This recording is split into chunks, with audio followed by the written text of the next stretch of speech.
As of April 2026, space tourism on Mars is entering its most critical testing phase. While we aren't yet seeing civilians taking selfies at Olympus Mons, the infrastructure being built right now by companies like SpaceX and Blue Origin is specifically designed to transition from scientific exploration to mass tourism. Here is the status of Martian tourism in 2026. 1. The 2026 launch window, the uncrewed wave. Mars and Earth align every 26 months. As we speak in April 2026, the industry is preparing for the 2026-27 window. SpaceX's fleet. SpaceX is targeting the launch of 5 uncrewed starships later this year. These are not just cargo ships, they are pathfinders for future tourism. If they land safely in 2027, the first crewed tourist flight is tentatively scheduled for the 2028-29 window. Propellant testing. A major milestone for 2026 is the ship-to-ship refueling demonstration in Earth's orbit. This technology is the holy grail for tourism. Without it, we can't send enough mass to Mars to build comfortable hotels or return tourists back to Earth. 2. The experience. What a Mars tourist does. According to the 2026 Commercial Mars Master Plan, the first tourists won't just be visitors, they will be pioneer tourists who help pay for the city's expansion.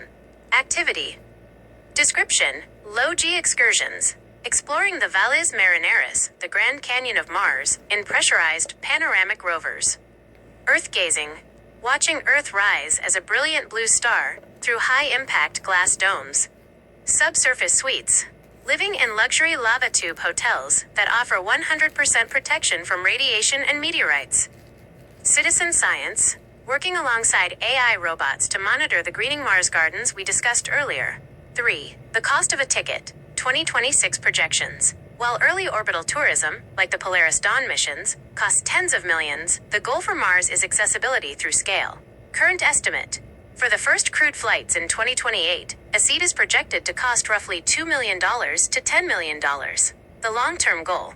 Elon Musk's updated 2026 vision still targets a move to Mars price of roughly $100,000 to $500,000 by the mid-2030s, essentially the cost of a high-end house in the Philippines. Or, the lunar training phase.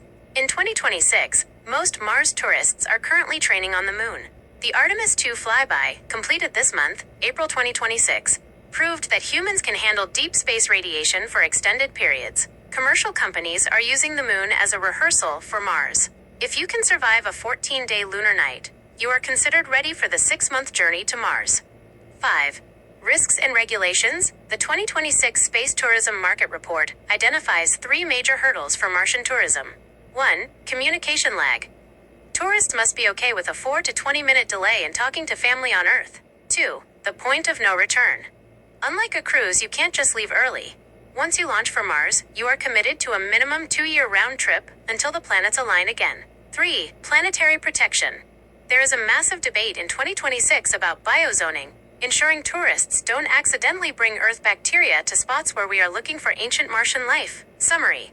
In 2026, Mars tourism is in its construction era. We are building the gas stations, refueling, the workforce, AI robots, and the hotels, lava tube habitats. The first non-astronaut is likely already alive and training today. Given the 2-year commitment, do you think people will see a trip to Mars as a vacation or more of a one-way migration? As of April 2026, the focus has shifted from simply sending things to Mars to growing things on Mars. While we aren't yet building full starships on the Martian surface, the manufacturing infrastructure being developed right now is designed specifically for that future. Here is the current status of made-on-Mars technology for vehicles and AI. 1. The Star Factory extension. SpaceX has officially moved its focus toward a self-growing architecture. While the primary Star Factory is in Boca Chica, Texas, the 2026 plan for Mars involves modular assembly. The first starships to land will stay there to act as foundry modules. They contain the heavy machinery needed to begin processing Martian iron and steel, as we discussed. Propellant plants. This is the first vehicle part being made on Mars. By producing liquid methane and oxygen on site, Mars is already producing the most critical component of a space voyage, the energy. 2. Space vehicles. The Mars Ascent Vehicle, MAV. The first vehicle actually planned to be assembled and launched from the Martian surface is the Mars Ascent Vehicle, MAV. The mission, part of the NASA ESA sample return mission, targeted for later this decade. The innovation, the MAV, is designed to be ruggedized for the Martian environment, proving that we can maintain and launch complex aerospace hardware after years of exposure to Martian dust. 3. AI robots, the Martian workforce. In March 2026, the robotics industry saw an explosion of physical AI developments. For Mars, this means humanoid cobots. Companies like Noble Machines and Tesla, with Optimus, are testing robots that can work alongside humans. On Mars, these AI robots will be the ones who actually build the cities. Autonomous mining. The plan is for AI-driven rovers to mine the iron and water ice autonomously, 24/7, without needing a human to drive them. Self-repairing, AI. Because Earth is 20 minutes away by radio, Martian AI must be edge AI. It has to make decisions and repair itself without waiting for instructions from NASA. 4. Comparison, manufacturing Earth versus Mars. Feature, Earth production, future Mars production, 2030s plus. Starships, built in Texas/Florida. Repaired/refueled on Mars. Eventually built using Martian steel. Robots, assembled in high-tech factories. 3D printed using Martian metals and plastics, made from CO_2. Control, human managed. AI, managed due to communication lag. Primary goal, commercial profit. Survival and expansion. 5. The Sovereign AI milestone. A major talking point in April 2026 is the folding of AI startups into space companies, like xAI into SpaceX.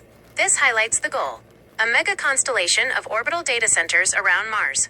This would provide the brain power for a city of robots to manufacture everything from spare parts to entire new habitats without a single shipment from Earth. The cosmological link, in your barred spiral universe. This transition represents the moment the construction program becomes self-replicating. Once the AI can build more AI and more ships using Martian materials, the thinking organisms have successfully secured their expansion into the rest of the galaxy. Do you think a city run and built by AI robots would be more efficient than one built by humans? Or do we need the human touch to make it a real home? For long-distance travel on Mars, the physics of the planet, specifically the thin atmosphere and the unique terrain, make maglev trains a much more practical and efficient choice than traditional flying vehicles. Here's the breakdown of why maglev wins for heavy transport, and the estimated travel times for a trip around the red planet. 1. Maglev versus flying, the physics challenge. The problem with flying, while NASA's Ingenuity helicopter proved flight is possible, scaling it up for commuter travel is incredibly difficult. Thin air. The Martian atmosphere is only 1% as thick as Earth's. To get lift, a flying vehicle needs massive wings or rotors spinning at supersonic speeds. This consumes an enormous amount of energy for a very small amount of cargo. Dust hazard. High-speed rotors would kick up massive amounts of static-charged Martian dust, which is abrasive and would quickly erode engine parts and solar panels. The case for maglev. Magnetic levitation. Maglev is the frontrunner for Martian highways in futurist planning, 2026 to 2050. Vacuum ready. Maglev trains don't need air to function. In fact, they work better in a vacuum. Because Mars has almost no air resistance, a maglev train could reach incredible speeds with very little energy. Low gravity advantage. Since Mars has only 38% of Earth's gravity, the energy required to lift the train off the tracks magnetically is 62% less than on Earth. Protection. Trains can be run through transparent tubes or lava tunnels, protecting passengers from radiation and dust storms while they travel. 2.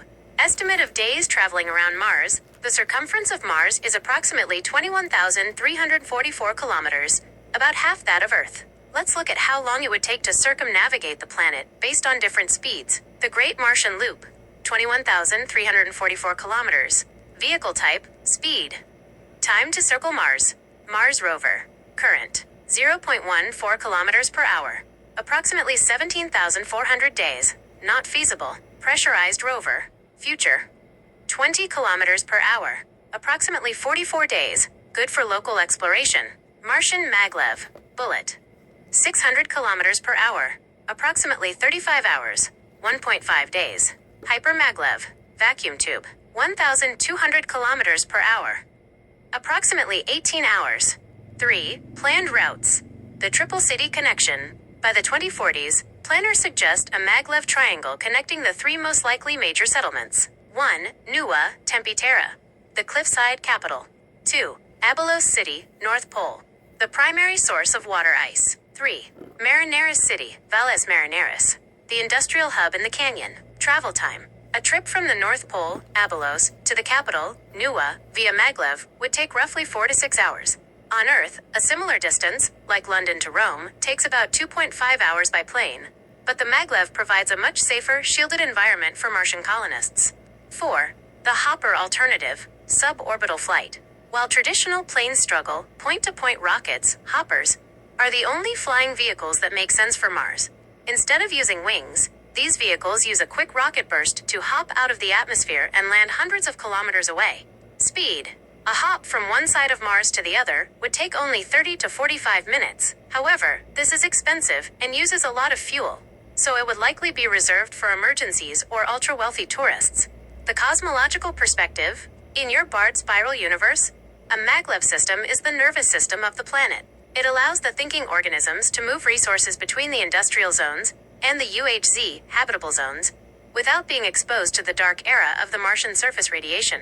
Would you prefer the scenic 1.5-day maglev trip where you can watch the red landscape through a reinforced glass tube, or the 30-minute rocket hop that feels like a roller coaster?